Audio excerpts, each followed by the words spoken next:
Maintenant, on va passer au chapitre 2 et je vais parler de l'expression génétique.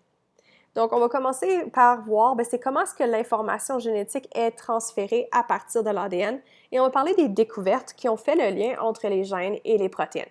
Donc, c'était Archibald Jared en 1902 qui avait fait le premier lien entre les gènes qui se trouvent dans l'ADN et les protéines. Il étudiait une maladie génétique qui s'appelle l'alkaptonurie. Et cette maladie génétique faisait en sorte que les personnes qui étaient atteintes se retrouvaient à avoir une urine qui était noire. Ça a aussi d'autres conséquences sur la santé à long terme, mais les premiers symptômes, c'est d'avoir une urine qui apparaît noire lorsqu'elle est en présence d'oxygène. C'est-à-dire que quand ils urinent, elle n'est pas noire, mais dès qu'elle est laissée dans un contenant pendant une certaine période de temps, plus qu'elle est exposée à l'oxygène, plus qu'elle va tourner noire.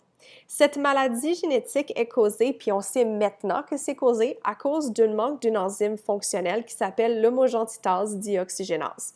Rappelez-vous que les enzymes sont responsables de catalyser des réactions biochimiques dans notre corps et cette enzyme est responsable de métaboliser un acide aminé qui s'appelle la phénylalanine en un autre acide aminé qu'on appelle la tyrosine.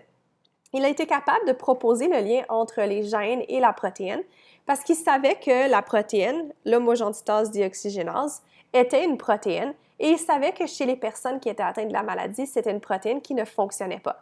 Et sinon, on ne verrait pas l'apparition de l'urine noire. Et il savait aussi que c'était une caractéristique de ne pas avoir cette enzyme fonctionnelle qui était transmise d'une génération à une autre.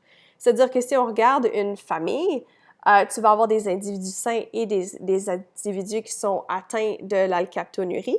Et on peut voir que ça continue à perdurer dans l'arbre génétique de personnes qui ont la maladie et qui la transmettent à des générations futures. Et comme j'ai dit, c'est une maladie qui fait qu'il y a une enzyme qui est responsable de transformer la phénylalanine en fumarate et acétoacétyl-CoA qui ne fonctionne pas, faisant en sorte que tu vas avoir une accumulation de l'acide homogenticique et c'est cette accumulation d'acide homogenticique qui va causer les symptômes négatifs chez les personnes qui ont cette maladie et c'est ça aussi qui fait en sorte que l'urine devient noire. L'hypothèse entre le lien gène et enzyme a été confirmée davantage avec l'étude de Beadle et Tatum en 1941. Eux, ils ont étudié plutôt une souche de moisissure de pain, N. crassa, qui, elle, pouvait croître dans un milieu minimum. Ça veut dire que c'était une moisissure, donc un mycète, un champignon, que si tu le mettais sur un milieu de nutriments qui était minimum, donc qui contenait seulement du sucre et des sels inorganiques, donc du glucose pour faire la respiration cellulaire, naturellement de l'oxygène et d'autres sels inorganiques, cette moisissure était capable de se multiplier et de croître sur ce milieu. Ils ont ensuite, et la raison pourquoi elle était capable de faire ça, c'est parce que dans le milieu, il n'y avait pas d'acide aminé, ce qui voulait dire que cette souche de moisissure était capable de produire ses propres acides aminés pour pouvoir faire la synthèse de ses propres protéines. Et ils ont pris cette moisissure de pain et ils l'ont exposée aux radiations et ils ont créé des différentes souches mutantes qui, elles, avaient donc des anomalies génétiques, qui avaient une mutation dans certains gènes qui faisaient en sorte qu'elles perdaient leur capacité de croître sur un milieu minimum. Ils ont ensuite essayé de déterminer quelle était la cause génétique qui avait été causée par la radiation qui faisait en sorte qu'ils ne pouvaient plus croître sur ce milieu minimum et ils ont identifié que dans le fond, certaines de ces souches mutantes n'étaient plus capables de produire certains acides aminés qu'ils avaient besoin pour pouvoir former des nouvelles protéines et donc ne pouvaient plus croître parce que pour pouvoir croître, ils ont besoin de se multiplier et pour se multiplier, ils ont besoin de produire plus de protéines. Et donc, ils ont isolé certains mutants pour évaluer quel acide aminé n'était plus capable de produire. Donc, ce qu'ils ont fait, c'est qu'ils ont pris les souches dans un milieu complet, c'est-à-dire qui contient des acides aminés, ils les ont mis dans un milieu minimum.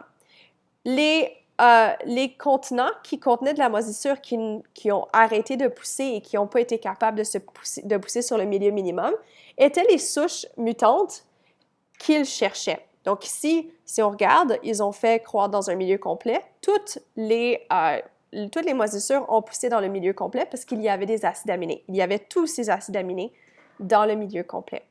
Par contre, en le mettant dans un milieu minimum, ils ont vu qu'un ou deux contenants ne poussaient plus. Et ça veut dire qu'il manquait un acide aminé dans cette souche mutante qui faisait en sorte qu'elle ne pouvait plus pousser. Ils ont ensuite mis ces souches mutantes-là, donc ils ont pris des échantillons du contenant initial et ils les ont mis dans différents contenants pour essayer de voir c'est quoi qui manque dans le milieu minimum qui font qu'elles ne peuvent plus pousser. Le témoin, c'était le milieu minimum, elles ne devaient pas pousser parce qu'elles n'ont pas été capables de pousser avant. Dans le milieu minimum, avec des acides aminés, ces moisissures ont poussé. Dans un milieu minimum, avec seulement des vitamines ajoutées mais pas d'acides aminés, elles n'ont pas poussé. Et dans un milieu complet, elles ont poussé. Ça a confirmé que ces moisissures avaient une mutation qui faisait en sorte qu'elles ne pouvaient pas produire un ou plusieurs acides aminés. Ils ont ensuite pris des échantillons de cette souche mutante et ils les ont mis dans un milieu minimum dans lequel ils ont ajouté un acide aminé à la fois. Et ils ont remarqué que la seule situation dans laquelle la moisissure a poussé, c'était dans la situation dans laquelle le milieu minimum a été ajouté, a été mélangé avec de l'arginine supplémentaire. Et ça a confirmé que la souche mutante en question ne poussait pas dans le milieu minimum parce que le milieu minimum n'avait pas d'arginine et donc elle n'était pas capable de produire sa propre arginine parce qu'il lui fallait de l'arginine dans son milieu pour qu'elle pousse.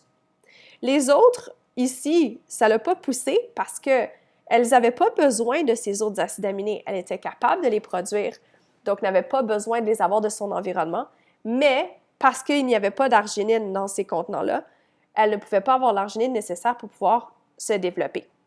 Ils ont ensuite décidé de voir quel était le gène responsable qui avait été muté pour faire en sorte que l'arginine ne soit plus produite. Et ils ont identifié 3 classes de mutants. La première classe de mutants, c'était un mutant qui avait une mutation dans le gène A. Parce que pour faire de l'arginine, il faut 3 gènes. Et parce que pour chaque gène, ça va coder pour une enzyme. Parce qu'une enzyme, c'est une protéine et les protéines viennent des gènes. Parce qu'un précurseur doit être premièrement transformé en ornithine par l'enzyme A, qui est produite par le gène A. L'ornithine doit ensuite être convertie en citrulline par l'enzyme B, qui est produite par le gène B, et la citrulline doit être convertie en arginine par l'enzyme C, qui est produite par le gène C. Et ces 3 classes de mutants ont été identifiées. La première classe de mutants a été identifiée parce que c'était un mutant qui pouvait pousser dans un milieu minimum dans lequel on avait ajouté de l'ornithine, de la citrulline et de l'arginine. Et c'était un mutant qui pouvait pousser maintenant parce qu'il avait une mutation dans le gène A qui faisait en sorte que l'enzyme A n'était pas produite. Mais quand on met de l'ornithine, on saute cette étape et on fait en sorte que l'arginine peut être produite parce que tu n'as même pas besoin de précurseur pour que l'arginine soit produite. Tu as juste besoin d'ornithine. L'enzyme B était fonctionnelle, l'enzyme C était fonctionnelle. Donc, en rajoutant l'ornithine, ça fonctionnait. En ajoutant la citrulline aussi, et ainsi de suite. C'est-à-dire que si tu rajoutes un des intermédiaires au bon endroit, tu vas être capable de sauter une étape.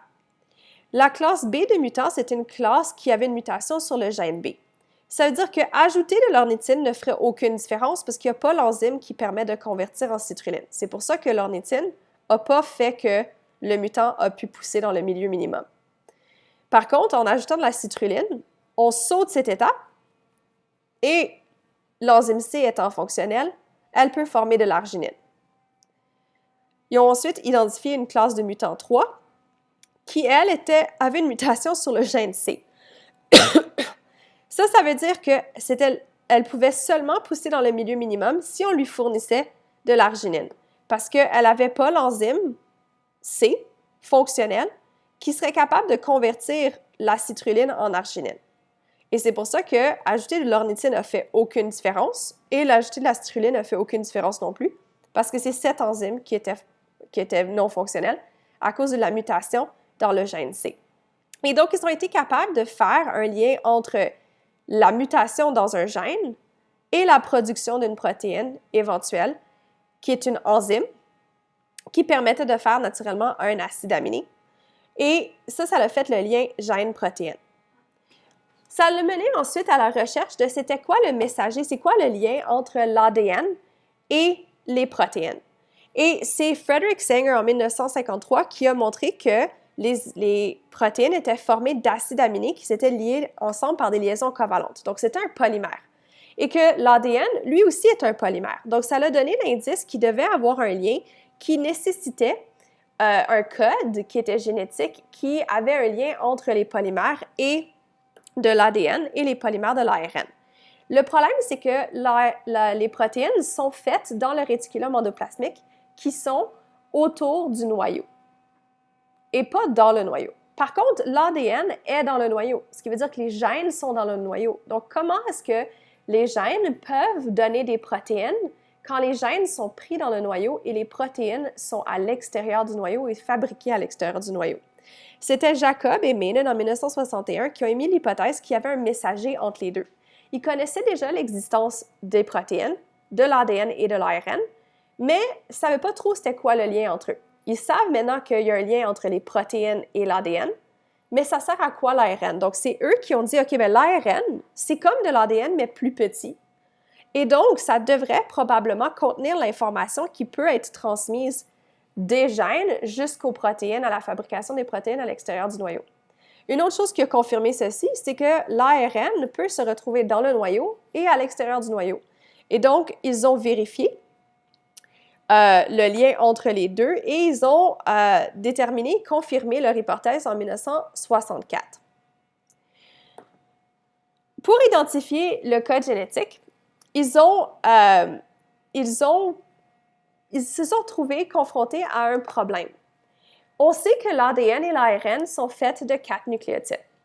On sait aussi que les protéines sont faites d'acides aminés et qu'il existe une vingtaine d'acides aminés différents. Donc, comment est-ce qu'on peut faire le lien entre 4 nucléotides et 20 acides aminés? Ça veut donc dire qu'un nucléotide ne peut pas coder pour 20 acides aminés.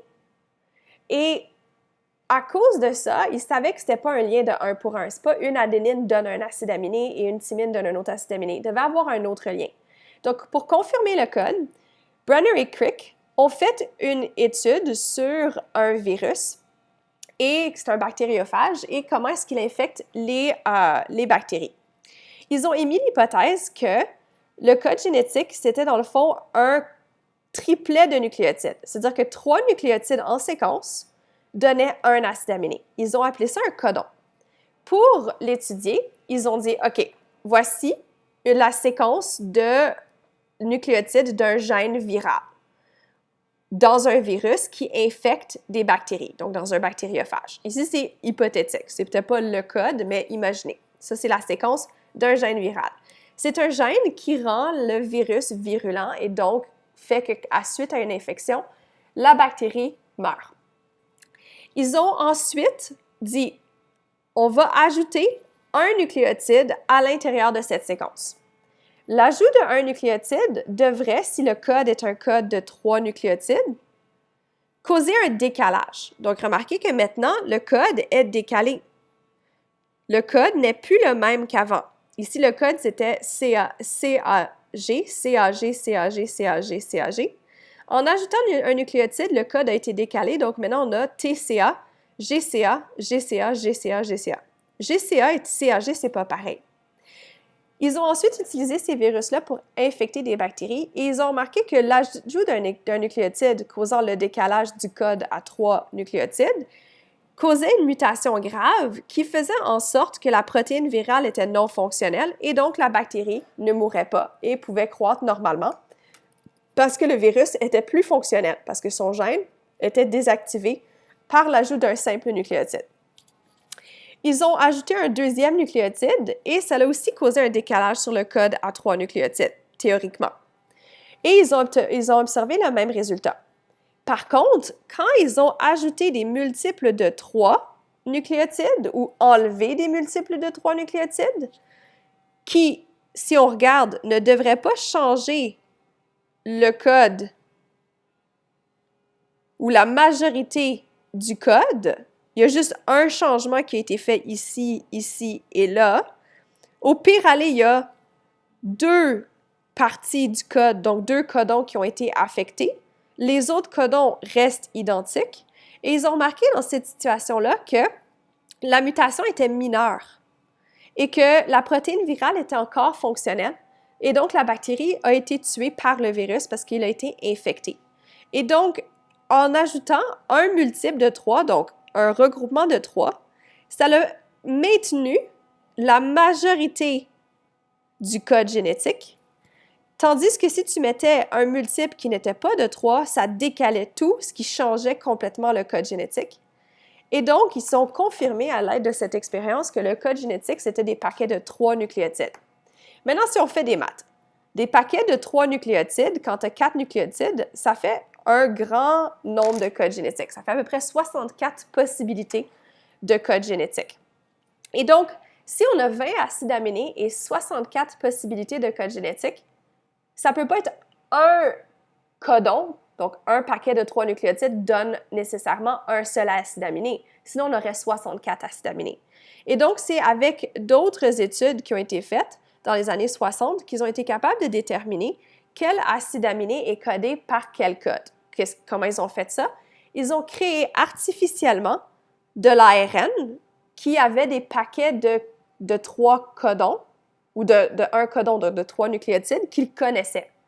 Et ils ont vérifié quelle protéine ça donnait lorsque la synthèse des protéines était faite à partir de cet ARN synthétisé artificiellement. Et ils ont obtenu le code suivant. C'est-à-dire que quand ils ont mis UUU dans l'ARN artificiel, ça l'a donné la phénylalanine lorsque ça a été traduit en protéines. Quand ils ont mis UAA dans l'ARN artificiel, ils ont obtenu l'isoleucine comme acide aminé quand le code a été traduit. Et à partir de ça, ils ont été capables de créer ce tableau-là où on remarque que certains acides aminés vont être codés par des codes différents. La phénylalanine peut être codée par UUU ou UUC. La sérine peut être codée par UCU, UCC, UCA, UCG. C'est-à-dire qu'on peut voir que un code ou un codon, donc un paquet de 3 nucléotides, c'est un codon, peut donner plus qu'un acide aminé. Il y a quand même quelques exceptions. La méthionine, elle peut seulement être codée par AUG. Puis ça, c'est un acide aminé qui est très important que je vais mentionner plus tard. Et qu'il y a 3 codons qui ne codent pour aucun acide aminé. Donc, ils ne sont pas associés à un acide aminé. On va appeler ça des codons d'arrêt, puis je vais expliquer pourquoi ils sont importants un petit peu plus tard. Mais tous les autres, tous les autres codons vont donner un acide aminé particulier. Et si tu changes le codon, tu changes l'acide aminé. On peut aussi donner les acides aminés sous leur forme de nom, d'abréviation à 3 lettres ou code à 1 lettre. Ça, c'est juste des choses importantes à savoir dans des situations dans lesquelles on pourrait te poser des questions à une évaluation où on te demande de décoder le code génétique. Ça a permis de déterminer que le code génétique avait 3 caractéristiques. Le code génétique est redondant, c'est-à-dire que plus qu'un codon peut coder pour le même acide aminé. Le code génétique est continu. Il va se lire comme une série de codons à 3 lettres, sans espace, sans ponctuation, sans chevauchement. C'est-à-dire que quand on vous a donné le code génétique ici, c'était juste pour simplifier en mettant des tirets entre. L'ADN, quand tu regardes l'ADN ou la séquence d'ADN qui est donnée par n'importe quel logiciel informatique ou banque d'ADN, il va y avoir aucune séparation des codons. C'est les scientifiques, à l'aide de certaines informations, qui doivent trouver le début d'un gène et donc trouver comment est-ce qu'on décode le gène à partir de certaines caractéristiques que je vais mentionner plus tard. Le code génétique est aussi universel, c'est-à-dire que ce code génétique-là, celui-ci, s'applique pour tous les organismes sur la Terre qui sont vivants. Les virus, en fait, c'est pas vivant ça, mais tous les organismes vivants, comme par exemple des bactéries, des protistes, des mycètes, des animaux, des plantes, etc., ils ont tous ce même code génétique et donc il est universel.